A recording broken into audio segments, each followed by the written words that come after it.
আমাদের করণীয় কি? আমাদের বাঙালি ভক্তদের করণীয় হলো যে কথাটা আমি কিছুদিন আগে শেরপুর বাজারে বলেছি। শুধু শেরপুর বাজার নয়, বাংলায় যেখানে যেখানে আমার কথা দেওয়া আছে যাব বলে, এবং কথা দিয়ে কীর্তন করে চলেও এসেছি, সেখানেও বলেছি একটা কথাই সকলের উদ্দেশ্যে বলবো, আমরা বাঙালি ভক্ত, আমাদের পরিচয়টা তুলে ধরতে হবে ভিন্ন রাজ্যের মানুষের সামনে। যেমন ভিন্ন রাজ্যের মানুষ আজকে হঠাৎ করে যদি এই শিরাকল নস্করপাড়া এই গ্রামে যদি আসে, ধরুন ব্রজ থেকে এলো, আপনাকে কিন্তু আলাদা করে তাকে জিজ্ঞাসা করতে হবে না আপনি কি ব্রজবাসী। অযোধ্যা থেকে যদি কেউ আসে, আপনাকে আলাদা করে জিজ্ঞাসা করতে হবে না আপনি কি অযোধ্যাবাসী। জিজ্ঞাসা করবার আগেই আপনাকে পরিচয় দিয়ে দেবে আমি অযোধ্যা থেকে এসেছি, আমি ব্রজ থেকে এসেছি। কি করে দেবে? যদি কেনাকাটা করতে যায় শেরপুর বাজারে, শিরাকল বাজারে, দেবেন প্রথমেই বলছে রাধে রাধে, এই তখন শুনেই বুঝে গেলেন ব্রজবাসী, এ ব্রজ থেকে এসেছে। দেখেছো যাই করছে, এক গ্লাস জলও যদি কারোর দুয়ারে গিয়ে চাইছে আগে বলছে রাধে রাধে। অযোধ্যা থেকে যে এসেছে রামচন্দ্রের জয়ধ্বনি দিচ্ছে, জয় শ্রীরাম। একমাত্র আমাদেরই কোনো পরিচয় নেই, আমাদের যার জন্য ভিন্ন রাজ্যের মানুষ ডেকে জিজ্ঞাসা করে এদিকে আসুন আপনার ধেয় কি। বুঝতে পারছেন কি জিজ্ঞাসা করছে? বলছে ধেয় কি, কি ধ্যান করেন, কি সেবা করেন, ওটা পরিচয় নেই। আমাদের সকলের পরিচয় হওয়া উচিত এক কথায়, যে কালী সেবা করি, শৈব সেবা করি আর কৃষ্ণ সেবা করি। তিনজনের তিন মত যদি হয়, তিন পদ যদি হয়, একই কথা হবে, হরি বল। কেন? বিচার করে দেখুন, হরি বললে সব বলা হয়। যার জন্য সারা জীবন ধরে ধরুন কালী পূজা করে গেলাম, সারা জীবন ধরে শিবের মাথায় শিবলিঙ্গে জল ঢেলে গেলাম, আর সারা জীবন ধরে কৃষ্ণ সেবা করে গেলাম। এই তিনজনেরই যখন মৃত্যু হলো, গায়ের লোক যখন সৎকার করতে নিয়ে যাচ্ছে, কখনো শুনেছেন কালী বল কালী বল বলতে বলতে নিয়ে যাচ্ছে? কালী বল কালী বল কালী বল কালী বল বলে? কৃষ্ণ বল কৃষ্ণ বল কৃষ্ণ বল কৃষ্ণ বল বলে? শিব বল শিব বল শিব বল শিব, মানে মানুষকে বোঝায় যে সারা জীবন সারা জীবন শিবের সাধনা করেছে, এখন চলে যাচ্ছে, শিব বল শিব বলে? কি বলে? বলো হরি হরি বল। আচ্ছা, এই হরি বলা ধ্বনিটা কে দিল? আপনারা সকলেই জানেন, সিদ্ধান্ত স্বরূপ বাসুদেব ঘোষের পদাবলিতে পদকর্তা বাসুদেব ঘোষ, চৈতন্য সমসাময়িক পদকর্তা, তিনি আমাদেরকে জানিয়েছেন শ্রীরাধিকার ভাবে এবে গৌর অবতার, হরে কৃষ্ণ নাম গোড়া করিলেন প্রচার। অর্থাৎ হরে কৃষ্ণ মহামন্ত্র নাম প্রচারক হচ্ছে চৈতন্যদেব। আর হরিবলা ধ্বনি, হরিবলা ধ্বনি প্রচারক হলেন আমার স্বয়ং দয়াল নিতাই চাঁদ।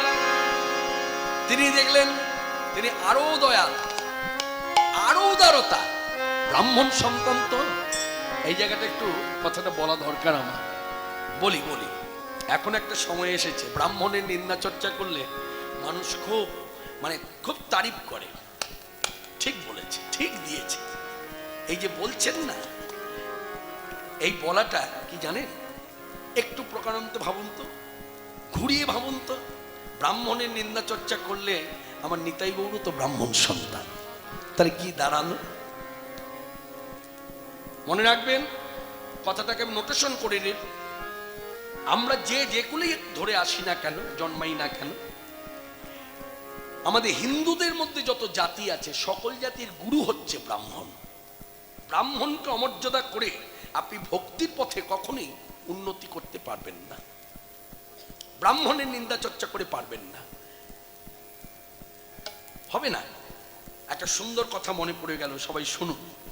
কেশব কাশ্মীর দিগ্বিজয়ী পণ্ডিত, সর্বজ্ঞ, শাস্ত্রজ্ঞান, মহাপ্রভু গৌরসুন্দরের সঙ্গে তর্কযুদ্ধে বসলেন। তর্ক হতে হতে হতে মহাপ্রভু একটা সময় এসে গৌরসুন্দর জিজ্ঞাসা করলেন, আচ্ছা কেশব কাশ্মীর, একটা প্রশ্ন তোমাকে আমার করতে ইচ্ছে হচ্ছে। বলে কি প্রশ্ন? প্রশ্নটি হলো, আচ্ছা তুমি বলো তো আমি পূর্বজন্মে কি ছিলাম? কেশব কাশ্মীর তখন দৌড়চ্ছে। দৌড়চ্ছে মানে পায়ে কি শুধু দৌড়ানো হয়, বসে থেকেও দৌড়ানো হয়, চিন্তায় দৌড়ানো। একবার এদিক যাচ্ছে, আবার ওদিক যাচ্ছে, মানে শাস্ত্র দেখছে, এই শাস্ত্র যাচ্ছে, ওই শাস্ত্র যাচ্ছে, ওদিকে যাচ্ছে, সেদিকে যাচ্ছে, কোনো কিছুতে আর কুল কিনারা পাচ্ছেন না। আবার বললেন, বলো তো কাশ্মীর আমি পূর্বজন্মে কি ছিলাম? তা কিছুতেই যখন বলে উঠতে পারছে না, তখন গৌরসুন্দর শ্রীমুখে বলছেন, শুনুন শাস্ত্রের কথা, ভজনীয় কথা শুনুন। এই কথাগুলো প্রচার খুব কম। আজকে সবাই যারা এসেছেন আপনারা জানেন আর একদিন বাদেই, মানে কালকের দিনটা বাদ দিলেই চৈতন্যদেবের আবির্ভাব উৎসব দিকে দিকে পালন হবে। বিশেষ করে বাঙালি ভক্তরা খুব মর্যাদার সহিত, শ্রদ্ধার সহিত চৈতন্যদেবের আবির্ভাব উৎসব তারা ভক্তিভরে পালন করবে। তা সেই তার আগের দিনে আজকের সভা রাত্রিতে আপনারা যারা এখানে উপস্থিত হয়েছেন ভক্তগণ, ভক্তির মর্যাদা দিয়ে বলছি, শুনুন ভগবান চৈতন্যদেবের শ্রীমুখের কথা। তিনি কি বলছেন? প্রভু কহে সর্বজ্ঞ, আখ্যা দিলেন তুমি সর্বজ্ঞ, মানে তুমি সব জানো। প্রভু কহে সর্বজ্ঞ তুমি কিছু না জানিলা, প্রভু কহে সর্বজ্ঞ তুমি কিছু না জানিলা। পূর্ব জন্মে ছিলাম আমি জাতিতে গোয়ালা, পূর্ব জন্মে ছিলাম আমি জাতিতে গোয়ালা। যেই বলেছি ছিলাম আমি জাতিতে গোয়ালা, কেশব কাশিমা বলছে ঠিক আছে, তোমার কাছ থেকে জানতে পারলাম তুমি পূর্ব জন্মে গোয়ালা ছিলে। এবার তুমি আমায় বলো তো, গোয়ালা ছিলে ব্রাহ্মণ হলে কি করে? তখন চৈতন্যদেব শ্রীমুখে বলছেন, শোনো কেশব কাশ্মী, গো সেবা করিতাম আমি, পূর্ব জন্মে গো সেবা করিতাম আমি, ছিলাম জাতিতে গোয়াল। গো সেবা করিতাম ছিলাম জাতিতে গোয়াল। সেই পুণ্য ফলে আমি হলাম ব্রাহ্মণ ছাওয়াল। সেই পুণ্য ফলে এবার হইলাম ব্রাহ্মণ ছাওয়াল। এবার কথাগুলো তো শুনলেন, বলুন তো কি ইন্ডিকেট করলেন চৈতন্যদেব কথার মধ্যে? মানে কোন দিকটা দেখালেন আমাদেরকে? নিজের শ্রীমুখ থেকে কথাটা প্রকাশ করে নিজেকে দিয়ে আমাকে আপনাকে কি শিক্ষা দিল? আমাকেও দিয়েছে, আপনাকেও দিয়েছে। কি শিক্ষা দিল? আস্তে আস্তে, না না, কথা বলুন, কথা বলার অধিকার আছে, কথা বলুন, বাক স্বাধীনতা বক্তারও আছে, শ্রোতারও আছে, কথা বলুন। বৎসরে একবার উৎসব, আর আমি তো পুরনো, বহুদিনের পুরনো, প্রায় বহু বছর হয়ে গেল একই হরিসভায় আসা যাওয়া, একটা ভালোবাসার মিলবন্ধন হয়েছে। তার মধ্যে যেহেতু চুক্তিবদ্ধ করে আসতে হয়, তাই বেশি বলবো না ভালোবাসার মিলবন্ধন হয়েছে, তাতে একটু ক্ষতি হতে পারে, লাভ হবে না। তা অন্তরের ব্যাপার অন্তরে থাকুক, তবে যথেষ্ট ভালোবাসা আমি পাই। প্রত্যেকটি আপনাদের গ্রামের যে ছেলেদের উপরে আপনাদের পরবর্তী প্রজন্মকে যে দায়িত্বটা দিয়েছেন, তারা খুব মর্যাদার সহিত ভক্তি ভরে তারা ধরে রেখেছে। আমি তো এই হরিসভায় আগে এসেছি, তখন যে ব্যবহার পেয়েছি একই ব্যবহার তারা কিন্তু অনুসরণ করে চলেছে।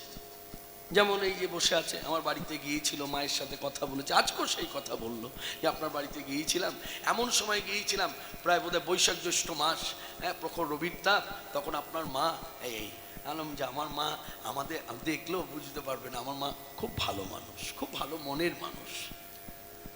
ওর জন্যই আজকে কীর্তন জগতে এতদিন টিকে আছে, ওর জন্য, ওর অবদান।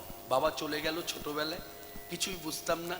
শ্মশানে যখন নিয়ে গেছে, নিমতলা শ্মশানে, যে কিছু বুঝতাম না কথাটা বলে দিই, হ্যাঁ, যখন এই মানে ওই চুলির মধ্যে তখন ইলেকট্রিক চুলি এসে গেছে, ওই ইলেকট্রিক চুলির ভেতর যখন বাবাকে ঢুকিয়ে দিল, তখন আমি শুধু বললাম বাবা ওখানে গেল, হ্যাঁ, এ তো গেল, দেখলাম যে আগুনে পুড়ে যাচ্ছে, ঠিক আছে বুঝলাম। তারপর ঘাটে দাঁড়িয়ে আছি, সবাই যখন চলে আসছে, বাড়ি ফিরছে, তখন আমি বলছি বাবা যাবে না? তাহলে বুঝুন কোন বয়সে বাবাকে হারিয়েছি।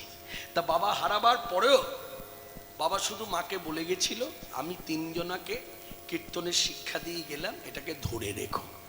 ধরে রেখেছে, এখনো বেঁচে আছে, এখনো সবল, খুব বুদ্ধিমতী, লেখাপড়া খুব একটা জানে না, কিন্তু প্রচণ্ড সামাজিক বুদ্ধি, প্রচণ্ড বুদ্ধি রাখে। একটা বুদ্ধির দৃষ্টান্ত দিই, সুন্দর একটা কথা, হয়তো ইউটিউবে ছেড়ে দেবে, কথাটা খুব সুন্দর কথা।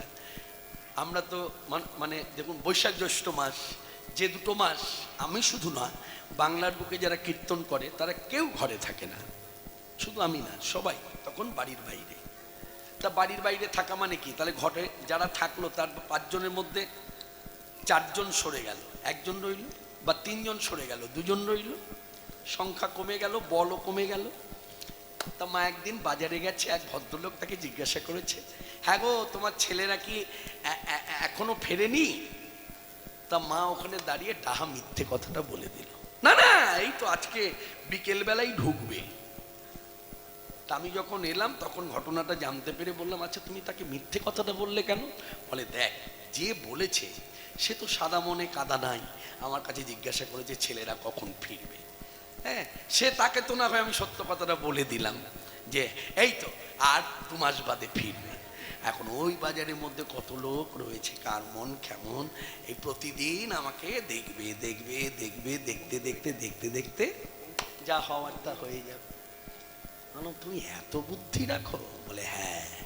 আবার বুদ্ধি দিল একদিন, বলে শোন, ছেলে হোক মেয়ে হোক, কখনো রিচার্জ করতে গিয়ে নাম্বার কখনো জোরে জোরে বলবি না, বলে দিবি আপনি আপনার মতো সব করে দিন, প্রসেস যা আছে করে দিন, করে দিয়ে আমার হাতে মোবাইলটা দিন, আমি নাম্বারিং ডিজিটটা বসিয়ে দিচ্ছি।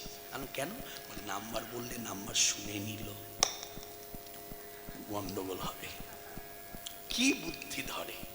তা সেই মায়ের আমরা 3 সন্তান, মানে শুধু 3 সন্তান নয়, আরো 2 দিদি ছিল, এখন 1 দিদি আছে, আর বড়দি মারা গেছে। ও খুব ভালো গাইতো রামায়ণ। তো যাই হোক, এই 3 জন এই গ্রামে বহুবার এসেছি। এবছর নিয়ে বোধহয় কতবার আসা হলো বলতে পারবো না, হয়তো আগামী বছর আবার আসতে হবে। ওরা তো আবার আনন্দে আবেগে এমন করেছে, অনুষ্ঠান সূচিতে আমাদের 2 ভাইকে না জানিয়ে সভাপতি করে রেখে দিয়েছে, যেখানে সভাপতি হওয়ার কোনো যোগ্যতাই নেই। মনে রাখবেন, মাথায় রাখবেন, আমি তো খুব মানে সহজভাবে কথা বলতে ভালোবাসি। সভাপতি হওয়ার একটা যোগ্যতা চাই, সেই যোগ্যতাটা আমাদের মধ্যে নাই। যদি থাকতো তাহলে সভাপতি হয়ে কখনো চুক্তিবদ্ধ করে এখানে আসতাম না, ওখানেই তো যোগ্যতা কম। হ্যাঁ, যাই হোক, আবেগে আনন্দে করেছে, সেই মর্যাদা আমি শুধু এইভাবেই রাখি। প্রতি বছর ওরা যা হাত পেতে আমায় দেয়, আমি যদি একটু কম হয় বলি একটু বাড়িয়ে দাও, তাহলেই হবে। আমি কখনো চাপ সৃষ্টি করি না। এই যে ওই কি বলে মস্তান আছে আর স্বরূপ আছে, ওদেরকে দেখেই আমি গ্রামের সকলকে চিনতে পেরেছি। তাই কেউ খারাপ ভাববেন না যে ওদের নামটাই শুধু বলা হয়। আমি সকলের নাম যদি জানতাম তাহলে সর্বশ্রী বলে সকলের নামটাই বলে দিতাম। তাই সবাই আমার কাছে সমান। মস্তান স্বরূপ হচ্ছে আপনাদের গ্রামে সকলকে চিনিয়েছে, পথ দেখিয়েছে, আসুন শিরাকল নস্কর পাড়ায় হরিবাসুর আসুন, কীর্তন করুন। তাই আজকের সভায় দাঁড়িয়ে একটা সুন্দর কথা কিন্তু আমি বলেছি, সেই কথাতে যেতে হবে। সেই কথাটা হলো, কি পেলাম বলুন তো কথা থেকে? তা এই গুরুদেব তিনি বলছে, বলে মালাটাকে প্রসাদী করে নিয়ে এসো। তা প্রসাদী করলে কি হবে? বলে প্রসাদী করলে কৃষ্ণের অঙ্গেতে দিলে, নিবেদন করলে মালাটা যখন দিয়েছো তখন তো বীজ জপ করেছো। মালা তো আর এমনি এমনি পরিয়ে দেয় না, এই জায়গাগুলো লক্ষ্য রাখবেন। আমি যে সাধারণ বক্তা, আমাকে যদি যখন মালাটা পরাবে তখন মালাটা নিয়ে আসবে, নিয়ে এসে পরিয়ে দেবে। আর ভগবানকে আপনি যখনই মালা পরাতে যাবেন তখন দেখবেন আপনাকে জপ করতে হয়, বীজ জপ করতে হয়। মালাটা যেই জপ হলো মানে নিবেদন হলো, এবার তিনি গ্রহণ করবেন। এই জায়গাগুলো হলো ভজনীয় কথা। এই ভজনীয় কথাগুলো শুনবার জন্য, বলবার জন্য দূর দিগন্তে ছুটে আসা, না হলে কি প্রয়োজন ছিল? তাই এই মালাটা যখনই আপনি নিবেদন করলেন তাহলে কি হলো? কৃষ্ণ ব্যবহার করলেন, নিলেন, গ্রহণ করলেন। তো গ্রহণ যখন করেছে, কৃষ্ণের দেহের সঙ্গে এই মালাটা মাখামাখি হয়ে গেল, তাহলে কৃষ্ণাঙ্গ গন্ধটাই মালার মধ্যে আছে। এই প্রসাদী মালাটা গুরুদেবের গলায় যেই পরাবেন, গুরুদেব প্রসন্ন হবে। বলে কেন? বলে তুমি আজকে আমাকে সাহায্য করলে কৃষ্ণ অঙ্গ গন্ধ পাবা। কেন? এই মালার মধ্যে সাধারণ মানুষ বলবে ফুলের গন্ধ আছে, কিন্তু ফুলের সৌরভ নয়, আমি যা পাচ্ছি সবই কৃষ্ণ অঙ্গগন্ধ। মানে কৃষ্ণ অঙ্গগন্ধ মালা রাধারানী সব থেকে তার বেশি প্রিয়। গুঞ্জামালা পড়তেন, কিন্তু প্রিয় মালা হচ্ছে প্রসাদী মালা।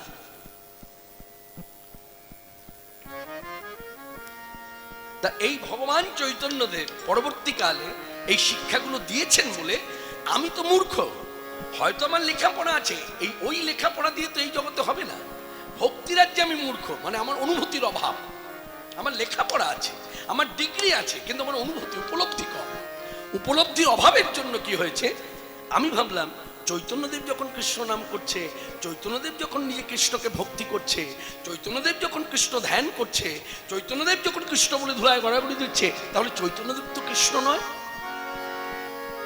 শিক্ষা দিতে এসেছে যে প্রভু কৃষ্ণ, আমি দাস। তুমি প্রভু আমি দাস, তুমি প্রভু আমি দাস, মনের অভিলাষ হয় যেন ধাম বাস, মনের অভিলাষ হয় যেন ধামে বাস, মনের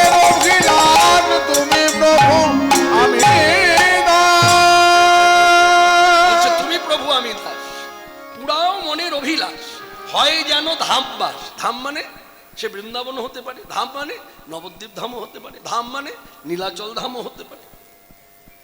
ধাম বলতে শুধু ব্রজধামটা নয়, জানবেন এমনও বৈষ্ণব আছে ধাম নবদ্বীপে বসতি করে আছে, এমনও বৈষ্ণব আছে পুরীতে গিয়ে কুটির গড়ে বসে আছে। পুরীটাই তার কাছে ভজনস্থল। অর্থাৎ প্রত্যেক কৃষ্ণদাস দাসীর বাসনা যে এমন কৃপা করো যেন আমার ধাম বাস হয়, সেটা ধাম নবদ্বীপ হোক, আমার পুরী হোক, আর ব্রজধাম হোক। ওগো প্রভু আমি তোমার দাস। তাহলে দাস যদি হই, এখানে কথা প্রসঙ্গে বলি, দাস যদি হই তাহলে আমি কৃষ্ণ সাজলাম কি করে?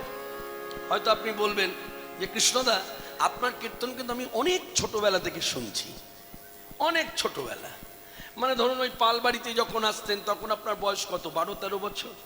বেশ, তাহলে আপনি জেনেছেন কিন্তু 12-13 বছর। বেশ, আপনি কি বলতে চাইছেন, কোন অ্যাঙ্গেল থেকে কি বলতে চাইছেন ধরে নিয়েছি।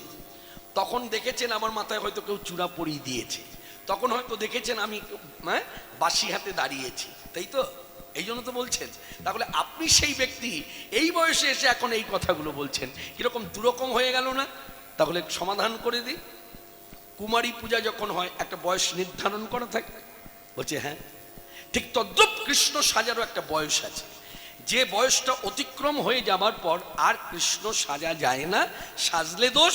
এবং সেই সাজা কৃষ্ণকে যারা কৃষ্ণ জ্ঞান করে ভক্তি করবে, উলধ্বনি করবে, হরিধ্বনি করবে, তা পায়ের ধুলা মাথায় নেবে, জানবেন তাদের অপরাধ।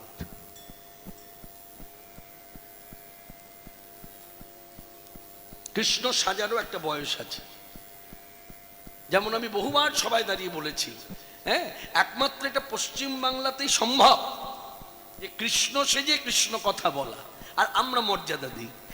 একমাত্র এই রাজ্যটা বাদ দিয়ে আপনি যে কোনো রাজ্যে যান, কৃষ্ণ সেজে যেই কৃষ্ণ কথা বলতে যাবেন, ওই রাজ্যের লোক এতটাই কৃষ্ণ ভগবানকে মর্যাদা দেয়, তারা মাথা থেকে চূড়াটা ছিনিয়ে নেবে, হাত থেকে বাঁশিটা ছিনিয়ে নেবে, ছিনিয়ে নিয়ে বলবে তুমি না তার দাস?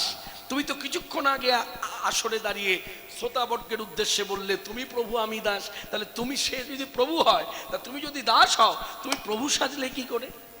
অতএব প্রভু না সেজে দাসের মতো হয়ে যদি কৃষ্ণ কথা বলতে পারো, বলো, আমরা শুনবো, মর্যাদা দেব। কিন্তু কৃষ্ণ সেজে কখনো কৃষ্ণ কথার মর্যাদা দেব না। এটা আমাদের বাংলায় প্রচার নেই। বাংলায় বললে বিপরীত ধারা হয়। হ্যাঁ, উনি বেশি বেশি বলে, উনি বেশি বেশি বলে, দেখতে কত ভালো লাগে। এটাই তো অধঃপতন ভক্তির, ভক্তির অধঃপতন। ভক্তির অধঃপতন কখনো চোখে দেখা যায় না। মানুষ পার্থিব জগতের অধঃপতনটা চোখে দেখা যায়, চোখে দেখা যায়, বিচার করা যায়, কিন্তু ভক্তির অধঃপতন বিচার করা যায় না। ভক্তির অধঃপতনটা বোঝা যায় তখন যদি উপলব্ধি থাকে। আপনি ধরুন সাধনায় বসলেন, মন্ত্র দিয়েছে গুরুদেব, আমি বহুবার সভায় দাঁড়িয়ে এই কথাগুলো বলেছি, এই কথাগুলো একদম খাঁটি কথা, কোনো ভেজাল নেই। আপনি মন্ত্র দিয়েছে, মন্ত্রের স্বরূপও বলে দিয়েছে যে মন্ত্রটা যখন জপ করবে, স্বরূপটাকে এই ভাবনা চিন্তা নিয়ে জপ করবে, তাহলে ওটা হচ্ছে স্বরূপ মন্ত্রের। এবার মন্ত্র যখন বলছেন তখন স্বরূপটা আর ভাবনায় আসছে না, ওটাই হচ্ছে আপনার অধঃপতন, ওটাই হচ্ছে আপনার অধঃপতন। এখানে আপনি উপলব্ধি করুন যে মন্ত্র বলছেন, মন্ত্রের স্বরূপ আপনার ভাবনায় আসছে না, এটাই হচ্ছে ভক্তি রাজ্যের অধঃপতন। এটা কখনো ব্যাখ্যা করে বোঝানো যায় না, এটা কখনো চোখে দেখা যায় না, উপলব্ধি। কারণ আমি বহুবার সবাই দাঁড়িয়ে বলেছি, ভগবত তত্ত্বটা দাঁড়িয়ে আছে অনুভূতির উপরে। যার অনুভবে যেমন, তার কথন তেমন, তার দর্শনও তেমন ভগবানকে নিয়ে। এটা বাস্তবে আপনি নিয়ে আসুন পার্থিব জগতে। যেমন এখন আমার মেয়ের বয়স 24 বছর। ধরুন এই যে ছেলেটিকে দেখছেন বাদিকে খোল সঙ্গত করছে, ও ধরুন একটা মেয়ে, দৃষ্টান্ত স্বরূপ বলি। এই মেয়েটিকে দেখে আমি যদি নিজের মেয়ে ভাবনা ভাবি, অনুভব যদি করি ও আমার নিজের মেয়ে, তাহলে আমি আমার মেয়ের সঙ্গে যেভাবে ব্যবহার করি ওর সঙ্গে সেই ব্যবহারটাই করব। কিন্তু ওকে দেখে যদি আমি ভাবি এই দেখতে তো সুন্দর, এইরকম যদি আমার একটা বউ হতো, আমার সংসারটা সুখের হতো, আমিও সুখ পেতাম। হ্যাঁ, তাহলে বউয়ের সঙ্গে যেভাবে আচরণটা করি ওর সঙ্গে আমি আচরণটা সেই রকমই করব। যার জন্য কথাটা বলা হয়েছে, যার অনুভব যেমন, তার দেখা তেমন, তার কথনও তেমন। যার জন্য ভগবত ভক্তিতে যারা কথাবার্তা বলে, এই কথাগুলো বলে, অনেকে বলে দেখুন উনি না ওই কথা বলেছে, এই কথা তো সমাধান। অনুভব যেমন, কথন তেমন, তার অনুভব থেকে তিনি বলেছেন। আপনার অনুভব যেমন তিনি আপনি দেখছেন, যার জন্য তিনটি কথা যে অনুভবের কথা। ভগবান আছেন, কেউ যদি বলে দেখান তো, একে দেখার বস্তু না দেখানোর বস্তু? ভগবান আছেন, আবার চিৎকার করে বলছে না না আছেন কি গো, আরেকটা কথা বলতে হবে, ভগবান আসেন, এটা আরো সত্য কথা। সাধু সন্ত বৈষ্ণব বলছেন না না আরেকটা কথা বাকি আছে, বলে কি? ভগবান আছেন, ভগবান আসেন, ভগবান ডাকেন।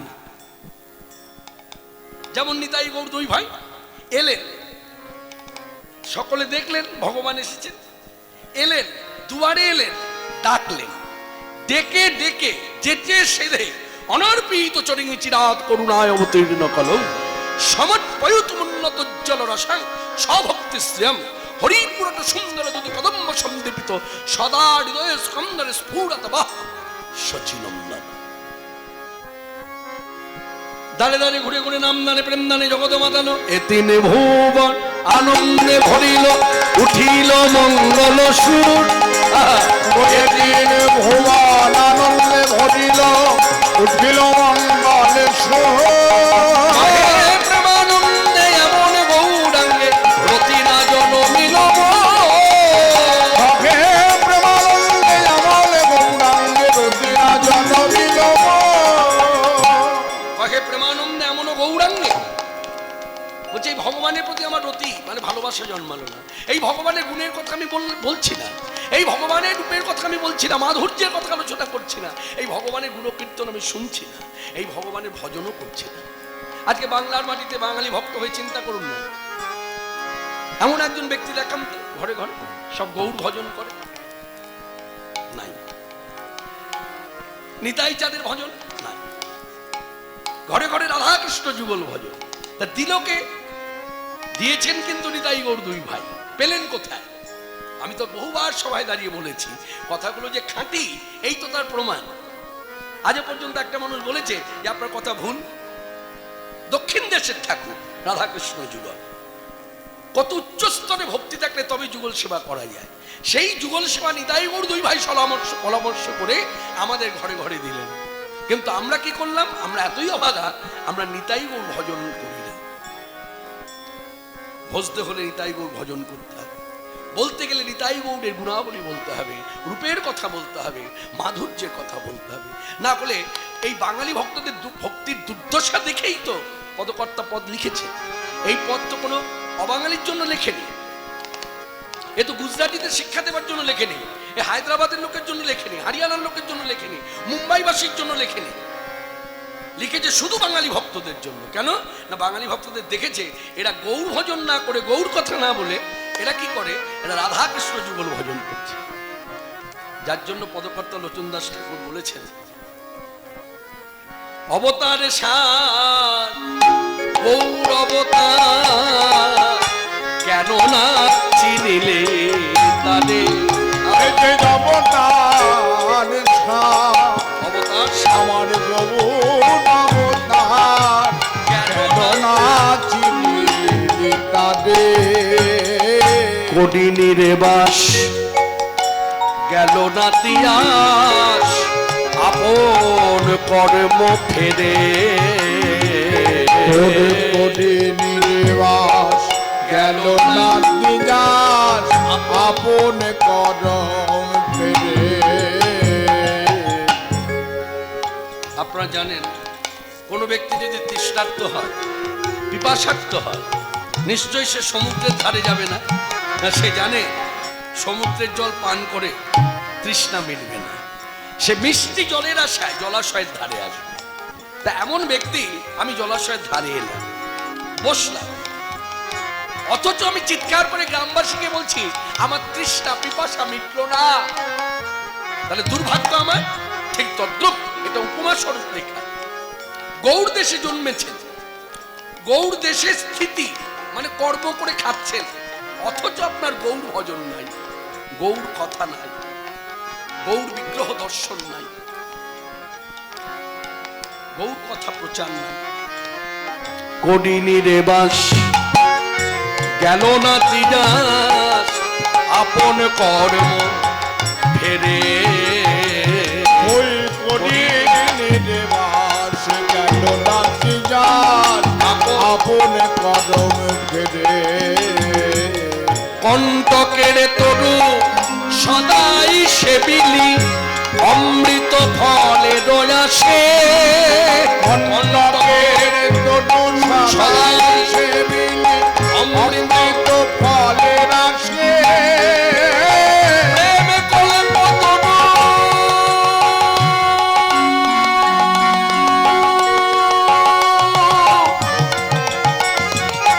গৌরাঙ্গ আমার তাহারে ভজিলি বিষে ওরে প্রেম কল্পতরু গৌরাঙ্গ আমার তাহারে ভজিলি বিষে।